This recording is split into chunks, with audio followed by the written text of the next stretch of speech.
Hello, Lisa here. Welcome back to my channel, or welcome if this is your first time stopping by.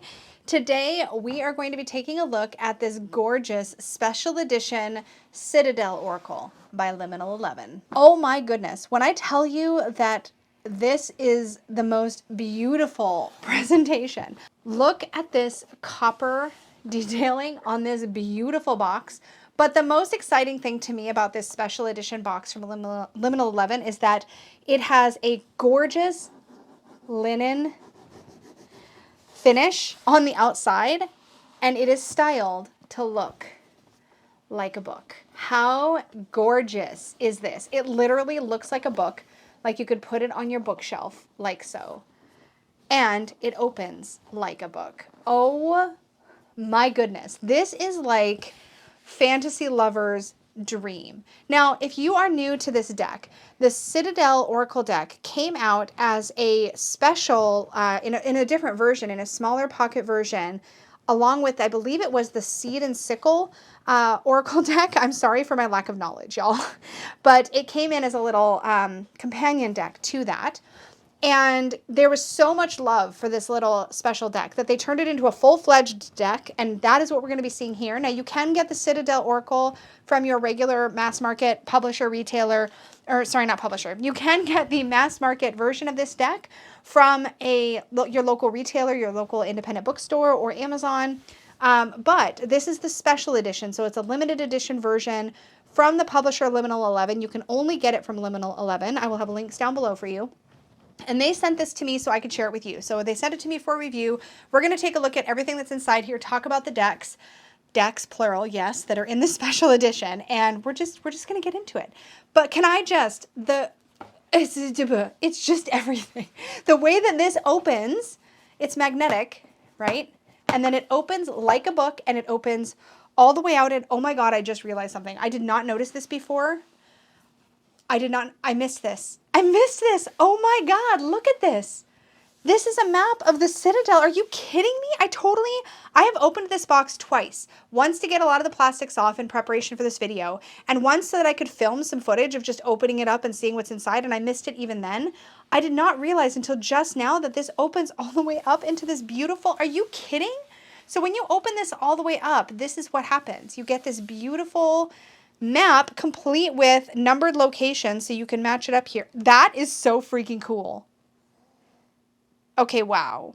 That's just very special. I can't even with that. That is so exciting. Okay, so we're just going to leave it open, I guess. You also get a divination coin. I am such a sucker for these, y'all.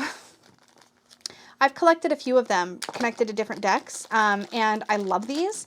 So this one it's got a nice weight to it, and it has a open eye on the one side, and when you flip it, it is a closed, oh wow, I did that badly. Okay, so you have an open eye on this side, and then when you flip it over, you have a closed eye. So you can use these as yes/no coins. You can use them for just coin flipping divination style activities of any kind.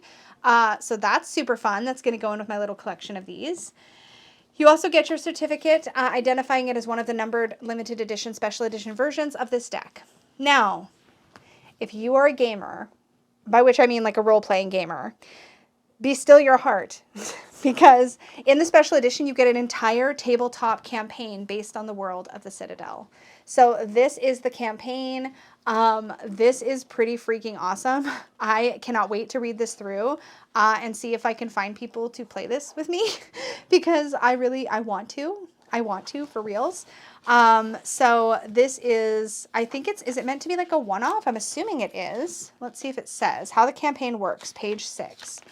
It's a tale of mystery. The player characters are recruited by the spy master to catch a thief, and as they investigate the crime, they will get sucked into a conspiracy, reaching from the Citadel's dustiest districts to its highest spires. By virtue of being an investigation-based game, the Spy Master's Gambit requires players to mine each location they visit for information. All locations are pinpointed on the map printed at the front of this book, but of course it's also in our box. There are NPCs. More information can be found. Let's see. There are points in the story. So I think I'm pretty sure this is a one-off. Let's just see. Yeah, it's a single tale. Oh, no, okay, here we go. The Spymaster's Gambit is a tale based within the Citadel itself, designed to be run with a group of players over 1 to 3 sessions. The adventure can easily be played within any game system. The book takes you through the story, suggesting how to use your chosen system to unlock the secrets of each location. Prefer Pathfinder to Dungeons and Dragons, or are you more of a Blades in the Dark fan? The Spymaster's Gambit fits right into each and every one of your campaigns as if it was written just for you. And if you want, you could even run this game relying only on roleplay and the magical items provided within the adventure itself. Oh my god, this is so awesome. So that's pretty exciting. So it talks about, you know, everything you need. Oh my gosh. Okay, so that's fun. Now let's talk about the decks, because this is what we're here for, yes? Yes. Okay, so the Citadel is the star of the show. This is the Oracle deck that you're really getting. But there is also a bonus deck. Ooh, pulled it out funny. Called the Deck of Emblems. So these two decks are designed to work side by side. That's going to be really exciting. We're going to take a look at these. Just so you know, there's this really nice molded tray here, but it is not glued down, I don't think. No, it's not glued down. It's just fitted really nicely. And you can see it is like, it's got cardboard to add extra support, but look at the inside here. Like, this could be a really beautiful decorative box if you want to pull the tray out and just use it as a decorative box for something. But it is nicely fitted, very secure, and you have room here actually to put a set of dice or something in the bottom. I know my lights aren't really getting this cavern under there, but there's quite a deep little crevice underneath where the Deck of Emblem goes. So let me just pull the Deck of Emblems out, and sadly, oh yeah, fold this up and put that away. Oh, that is so nice, the box design. Okay, let's talk about the Citadel Oracle, shall we? So, comes in Liminal 11's typical box design here, where we have a magnetic flap and a drawer with a design here on the bottom. This says Faber Est, oh, it's Latin. I'm gonna not try. It's something in Latin. If you know Latin, I mean, great. And it'll probably tell us in the guidebook. Beautiful. I love all the copper colored detailing on these. And then let's get into the cards. We have this nice decorative inner sort of drawer or box that holds the cards. These cards are octagon. I had to count. Yes, I did. These are octagon shaped, but they're kind of like they're not obviously not even. They're longer on the sides. The only other deck I have that has this shape is the Tarot of the Old Gods. And I don't know that this would go, you know, let's just grab it. I mean, like, what else are we going to do, right? Let's just grab it and see. So the Tarot of the Old Gods is by Siliconway. Oh yeah, this one is much, I feel like aesthetically, they actually might go. I don't know why, I just had to see what it might look like together. That's kind of fun. Okay, I don't think I'm going to like play too much there, but I was curious because this is the only other deck I know of with this octagon, you know, shape. All right, so let me put that away. All right, the special edition version of the Citadel deck, the cards are edged in this gorgeous red that just complements these backs. So look at this. Let's get zoomed in so you can really see and appreciate the aesthetics of this. Oh, look at that. And yeah, the cardstock feels like it's got a decent amount of snap, but it feels flexible. So I feel like these are going to shuffle fine. And the guidebook is like really chunky. So excited about that too. Let's take a look at how these are set up because I have opinions about Oracle decks, you guys. And at first glance, this is probably going to work really well for me because we have the gorgeous artwork, of course, is eye-catching. I love anything with bling. Y'all, I'm such a sucker for shiny things. What do I say? Anyway, we have the name of the card. So here we have the aspirant, and then we have some keywords associated with that card. So ambition, diligence, and setbacks. I love this so much because immediately this deck becomes usable even if I choose not to reach for the guidebook. The assassin. Oh, these are like archetypes or characters. So we have the aspirant. This almost looks like somebody who's like seeking the Hierophant, like the crossed keys. The assassin. That is so freaking cool. Look at this with the eye on the skull. Ruthlessness and conviction. The catalyst. This looks like a precursor to the tower. We have radical changes and taking control. Really cool. The diviner. Divine timing and evaluation. The fate, accepting help and guidance. Looks like threads, like the threads of fate. I am really loving all the copper. I don't know that I've ever seen a deck with copper foiling on it like this. The founder, foundations and community. The heir. I need to look. Okay, sorry. This is the founder. I'm just curious. Like, I feel like this is just such a very story-based deck. And I'm curious, is the founder of the Citadel? Like, is that what we're to assume? I need to know. I have questions. I have so many questions. Oh my God, there's a whole system. Holy crap. Okay, I really want to stop. Okay, we're going to pause. I'm sorry. I know this is obnoxious. No. I'm going to have some self-control. We're going to continue going through the cards, but then I have things. What do I want to do? I really want to know now. I have no patience, yo. Okay, you know what? It's my freaking walkthrough. You can skip ahead back to the cards. I need to know. Okay, so what I'm noticing, let's just scoot these for a second. What I'm noticing is that there's clearly a system here. So let's talk about it real quick. So in the guidebook, we have some information about how the Citadel works. So it says, in the Citadel, each card represents an archetypal character who resides in the city, such as the champion or the poet, with a short description of what this archetype encapsulates and what message they can impart to you. Similar to the character cards, think the kings, queens, knights, and pages, they are designed to be interpreted broadly. They may not just refer to you or people in your life, but may also express aspects of a situation. So it talks about those. Then it talks about, okay, so then it says, like the tarot, the Citadel Oracle is segmented into suits. Each suit represents a stratum of the Citadel's society, classes that populate different areas and levels of the city. Visually, you can imagine, well, we have a map, so we don't even have to try too hard. You can imagine, where's our book? I want to just pull out the map and reference it while I read this. Let's pull this out. We have to, right? It's for science. Okay, so here's our map. So this will make sense as I'm kind of reading this. Okay, so it says, like, where did it go? Visually, you can imagine that the Citadel is built in a series of walled circles, each one joined to the next by a myriad of stairs and gateways. So we can see some of that going on here. Each suit and therefore social group expresses certain themes and imparts certain messages. Right in the center of the Citadel, nestled among all the other districts, is the court. Cards in this suit represent achievement and completion, yet also unbreakable bonds and a sense of ultimate responsibility. Oh, and we can see that because look, so there's this triangle-like fire, alchemical fire triangle right here above the name of the founder. So that tells us we're in the suit of fire, which is the center, which is the court. Then we have the air symbol. This is the academy, represented by those who flourish in acts of study and ingenuity, so the areas of the mind. These cards represent learning, aspirations, and development. The largest circle, the outermost district of the city, houses the crowd, people who know the value of a day's labor and the importance of family. So this is the earth suit. Cards in this suit represent hard work and necessity as well as fulfillment and community. And we can see how this layers so beautifully with what we understand of the elemental associations of tarot. And then finally we have the water suit. So this is the final suit which moves between all parts of the city, and it is the troupe. These cards are visitors to the Citadel, the artists and the creatives, folks who know how to fit in with those around them. These are cards of self-expression and freedom, but also of doubt, inner turmoil, and personal identity. So like at first glance, this feels like an archetype deck, right? But just through this lens of this very creative world, the Citadel, where we have these different elemental associations. So let's just see how an entry for the founder who is in the, what did we just say? The center? What is the name of that first one? The court. He's in the court. So let's just see what it says about the founder. I'm just so curious. Okay, so I can put the map away for now.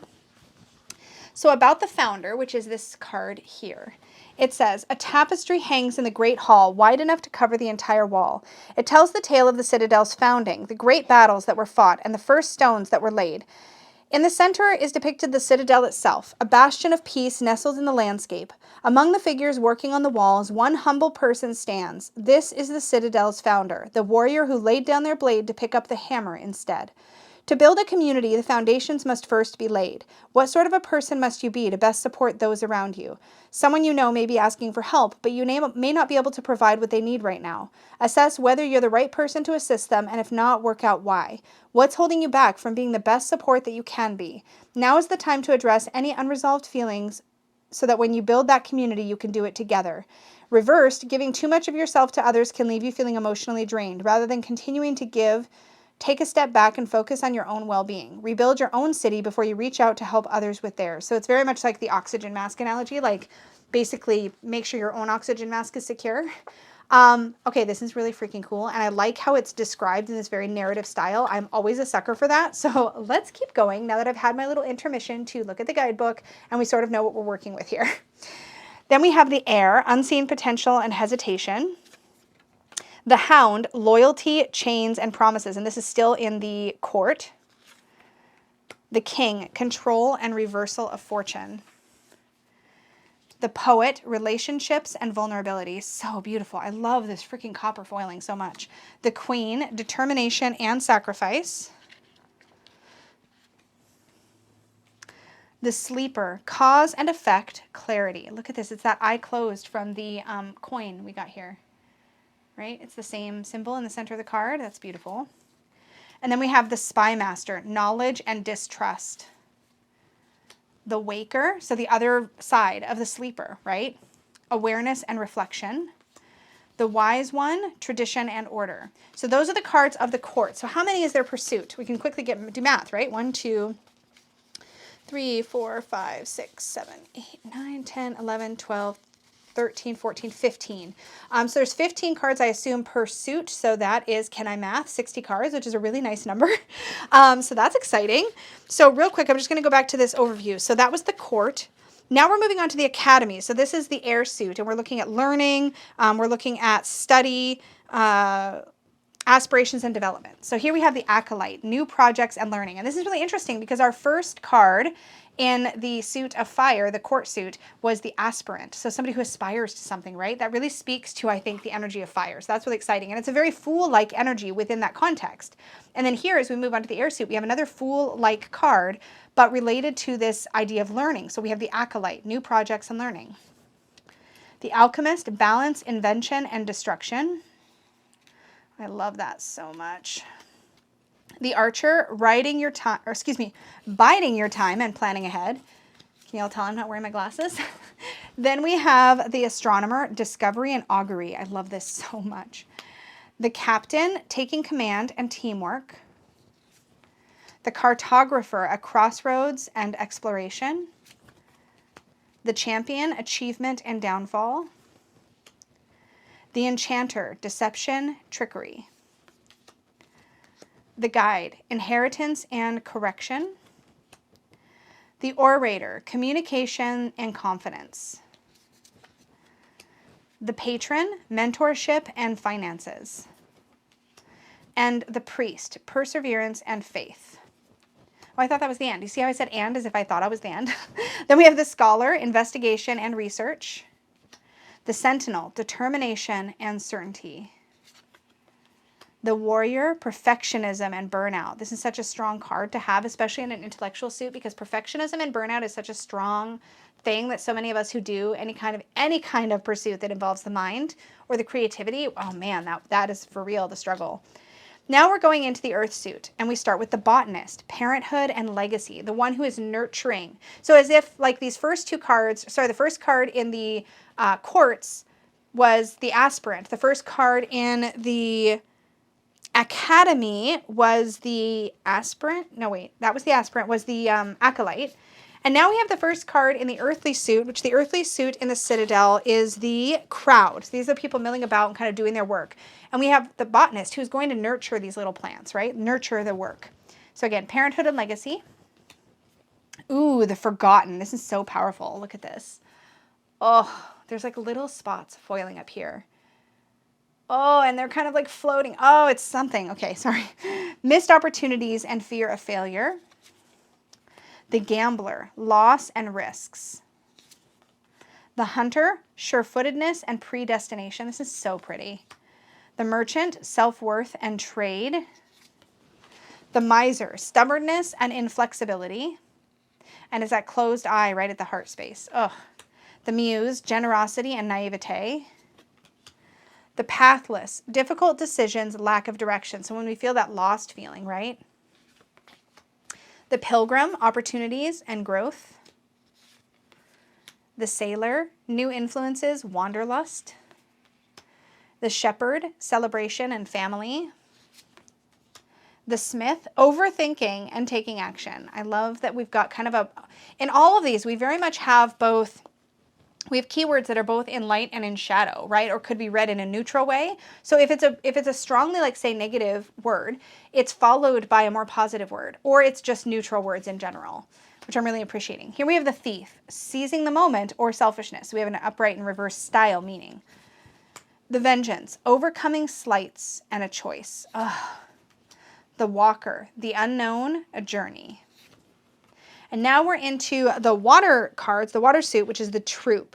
So these are the visitors, the creatives. They're all about self-expression and freedom. And we have the adventurer. What a beautiful, again, fool-like energy for this suit. So the adventurer is responsibility and expectations. The brawler, lack of empathy and confrontation. Oh, that's so interesting. This deck, I feel like, would easily read much like a tarot. The chiromancer, delivering news and collaboration. The dancer, self-expression and strength. The herald, small regrets and longing. The masquerary? Oh, a person who makes masks, it looks like. Hiding your true self, projection. The musician, inspiration and gratitude. Oh, I love that. Oh, look at the painter. Oh, this card is like so shiny. I love it. Okay. Productivity and creation. The puppeteer, explanations and apologies. Oh, interesting. The runaway, secrets, running from problems. The storyteller, viewpoints and control. The tailor, attention to detail and pride. Look at this. Oh my gosh. It's so pretty. The twins, self-protection and dual natures. Oh.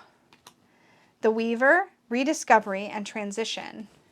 And the witch, experimentation and rebellion. Now it's worth pointing out that if you have encountered the smaller version, the version of this deck that came with the Seed and Sickle Special Edition, then you'll know that there was much fewer cards than this, so it's definitely been expanded and turned to an entire system all its own with plenty of cards for each section of the Citadel. This is so cool. I really need to shuffle it right now because I'm so curious what the shuffle is going to be like. And this, by the way, I realized is matte.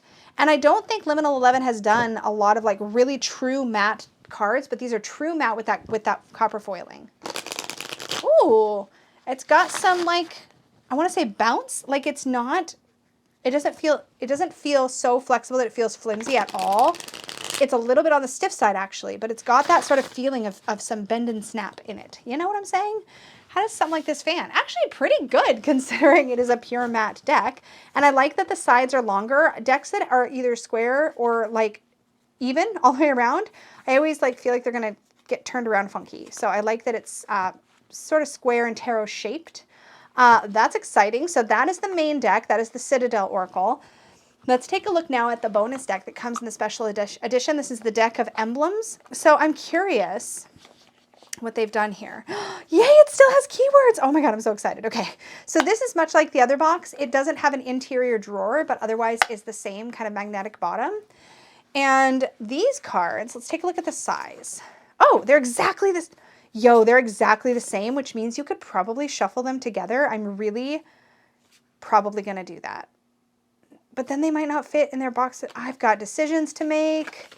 I really kind of want to, how perfect to have an Oracle and Tarot that are like made for one another.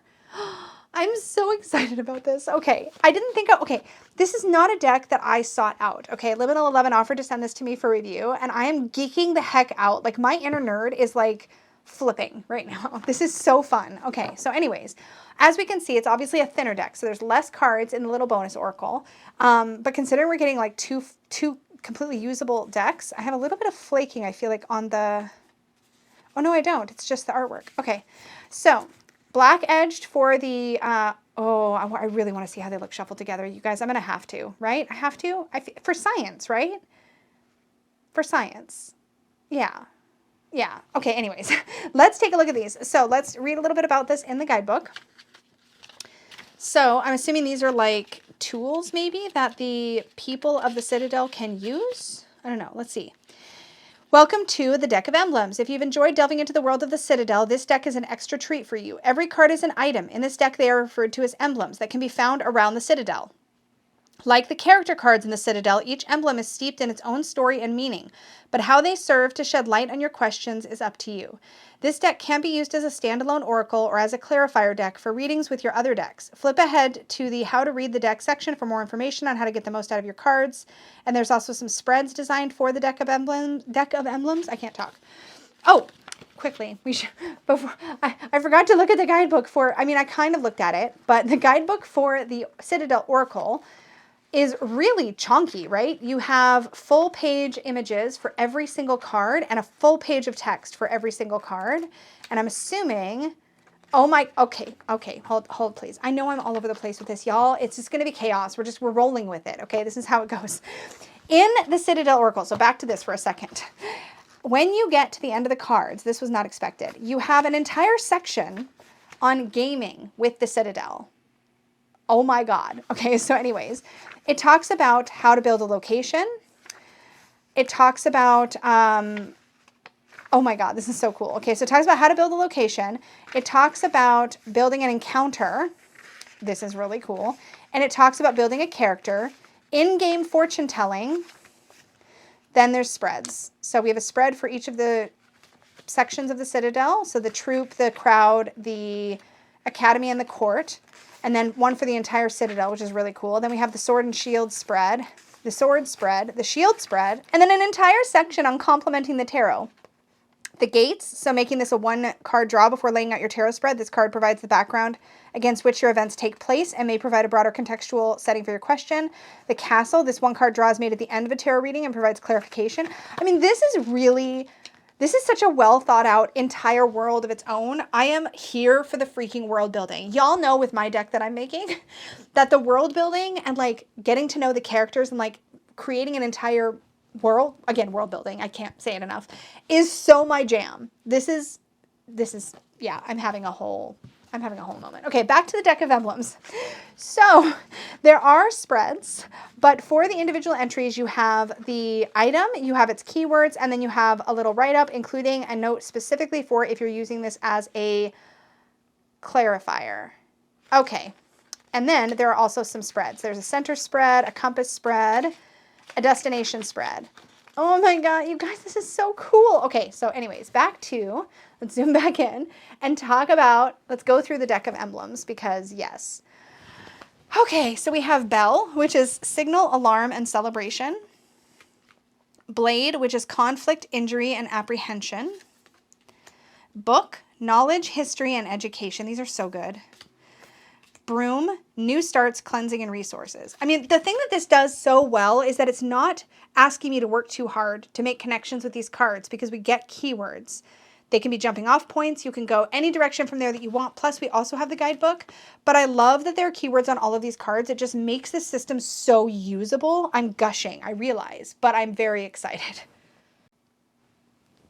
Anyways, back to the cards. We have chalice for revelry, intoxication, and generosity. Collar, compliance, duty, and restriction. I don't think I've ever seen that show up in a deck before, and that's very cool. Crown, empowerment, status, and authority. Doll, childhood, play, and naivete. Or naivety, I guess it's just naivety. Foundation stone, building something, steps, and origins. Gate, freedom, openness, and opportunity. Helm, navigation, control, and journey. Helmet, guardedness, isolation, and self-protection. Key, the hidden secrets, discovery. Knot, stability, security, and resilience. Look at the way the copper is like, oh, is the camera even doing it justice? It's really delicate in this card, but it looks so freaking beautiful in person. Letter, news, resolution, communication. Locket, commitment, loved ones, and partnership. This is so gorgeous. Perfume, vanity, deception, and performativity. Ooh, interesting.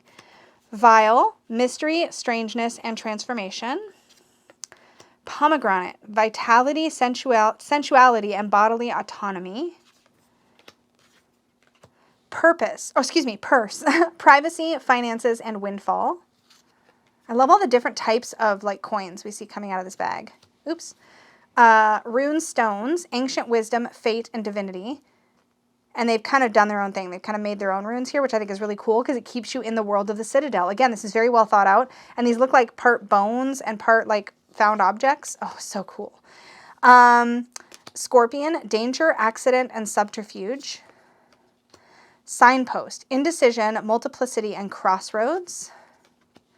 Songbird, objectification, yearning, and feeling trapped. Stairs, hierarchy, movement, and accessibility. Oh, accessibility. What a cool keyword. Okay, anyways, I'm excited. Tombstone, death, grief, and legacy. Oh, I love that. Torch, hope, sight, and clarity. Oh, I love this. Vase, but it's broken. Devastation, loss, and recovery. The beautiful thing about recovery here, I think, is that the thing is broken, right? But it reminds me of, oh, is it called kintsugi? Where the Japanese will pour melted gold. And they'll reassemble the pot, but they'll pour gold into the cracks. So there's this opportunity to create something new, but it will never be exactly the same as it was before. Veil, the beyond, esoterica, and subconscious. And victuals, sustenance, sharing, and sustainability. This is so freaking gorgeous. Okay, so I just can't with this. Let's read a guidebook entry for one of these. Let's just shuffle it first and see what comes up. So it's just enough cards to shuffle. I feel like if it was any fewer, it would feel kind of awkward to shuffle. I'm really tempted to mix it in with the Citadel. I mean, I don't know if... But then I'm going to have to find a place to put it because I don't think it's it. Because I'm going to want its books. I'm going to need a bag. I need things. I need to sort it out. Okay, let's just pull a card. I'm getting ahead of myself, I can tell. So we have crown, empowerment, status, and authority. So let's take a look. I mean, like, even the guidebooks look nice together. Okay, anyways. Crown. The crown could suggest that you need to harness your own power in a situation or may represent someone who has authority over you. When this card appears, ask yourself, how is power earned? Is it deserved? And how can it be used to benefit everyone? As a clarifier, the crown will land on whichever card you should be paying attention to in the reading, the one which has the authority in the situation and should be given priority. Interesting. That's a really cool dynamic for using... Okay, let's just see. Let's try another one and just check another clarifier just out of curiosity to see if they all read kind of like that. So we have blade and blade. These are alphabetical, by the way, which makes them a breeze to look up. Blade. In a reading, the blade can suggest that whatever cards lie on either side of it are at odds with one another or cannot exist in the same space without causing tension. Okay, now I don't want to shuffle them together because literally there is mechanics in the clarifying descriptions. It, like, based on whether it lands, it's on, like, I have so many feelings. I don't even know. Like, it's its own sort of thing. Now I do want to keep them separate because it's almost like it's meant to interact with and affect and play with and modify. Oh my God, that is so cool. Okay, I'm just having a whole moment. Okay, so let's do this. Let's do a sample reading and pull one as a clarifier just to see what we think. Okay. So let's just do a 3-card energy, obstacle, advice kind of reading. I don't know. I'm just going to like play around. Hand over hand. These are kind of, they feel a little weird at first because they're shaped, but they hand over hand fine. Okay. So energy, we have the sleeper, cause and effect, and clarity. Let me zoom this in a little. Okay. Obstacle, the gambler, loss and risks. And then advice is the herald, small regrets and longing. So let's pull a clarifier. Eeny, meeny, miny, mo. Catch tiger by his toe. If he hollers, let him go. Eeny, meeny, miny, mo. Okay, so we're gonna pull the clarifier on this. I don't know. I couldn't think. So let's pull a clarifier for the 3rd card over and just see if it has any cool mechanics. Okay, I clearly am the biggest geek ever. Okay, locket, commitment, loved ones, and partnership. All right. So let's take a look at what we have here. So energy, the sleeper, cause and effect and clarity. So it feels like there's an opportunity with rest to sort of come to a place of clarity. The obstacle in that is that there's risk or loss involved. We're navigating loss. That would be the obstacle of that. But the advice is to lean into the herald. So lean into recognizing what you can and can't control about the past. And it's interesting here that it talks about small regrets and longing, like wishing things could be different and like really thinking through and kind of being in that space. But what clarifies it is the locket, commitment, loved ones, and partnership. So let's read what the deck of emblems has to say about the locket as a clarifier and just see if it has any additional wisdom for us. When the locket appears in a reading, it implies a deeper note of connection than you may have realized. The card drawn next indicates something that you hold closest to your heart. Oh, okay. So let's pull another Citadel card. It said the card I pull next. So, card I pull next. Divine timing and evaluation. Recognizing that everything, oh, my camera is, we're going to scooch everything over. This to me would be confirmation that like everything happens in its right time. So while there is navigation, we are navigating loss, we are navigating difficulty, and we're having to sort of accept the things we can't change and like recognize that regret is a part of it, but like we can't go backward. The locket is like we need to commit and reevaluate the strong bond that we have and the belief that we have in divine timing and recognizing that this is happening or unfolding as it's meant to. Oh my gosh, that's very cool. This is very cool. I got nothing, y'all. I did not expect to completely fangirl lose my mind over this. I really didn't. So I'm super excited I got a chance to look at it in person. As always, I will have links to everything down below, but the special edition with the deck of emblems, I can't imagine playing with the Citadel in any other way. This is not a hastily thrown together like bonus deck. This is something that is incredibly well thought out, that has a whole mechanics that go with the deck that it's meant to accompany. I mean, it's a whole beautiful system. I'm still super curious to what it would be like to shuffle. Yeah, I'm not done. I have to know. You guys, what is my problem? Okay, so we're gonna just take and split a little bit of this and a little bit of that until we get kind of evenish piles, and then we're gonna shuffle them together. Okay, the cardstock does not feel different between the two decks. They feel the same. Yeah, look at this cool red and black we're gonna get going. I'm a fan. I have a little bit of looks like a chip in my gilding already, which is not like the end of the world. It is a matte edging or gilding, so it is usually fairly sturdy, but I will say whenever you have a bold color like this, like red, black, these like really deep colors, you're much more likely to get visible chips. So, I mean, that can't necessarily be helped. Okay, I'm going to hand over hand for a minute, just kind of get them mixed up a little. Nope, you go where you belong. Get back in there. And then we'll do some more shuffling. Did anything flip around? I felt like something flipped around. No, we're okay. And the backs kind of harmoniously go together, right? But I'm just curious what would happen if I just draw a few cards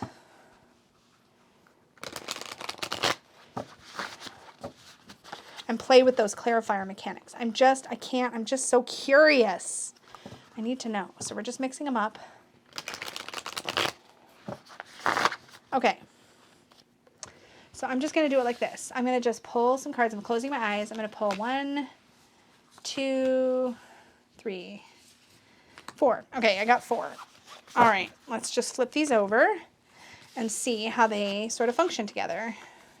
So in this, we ended up with one of the emblems, and the rest of them are Citadel cards, right? Yeah.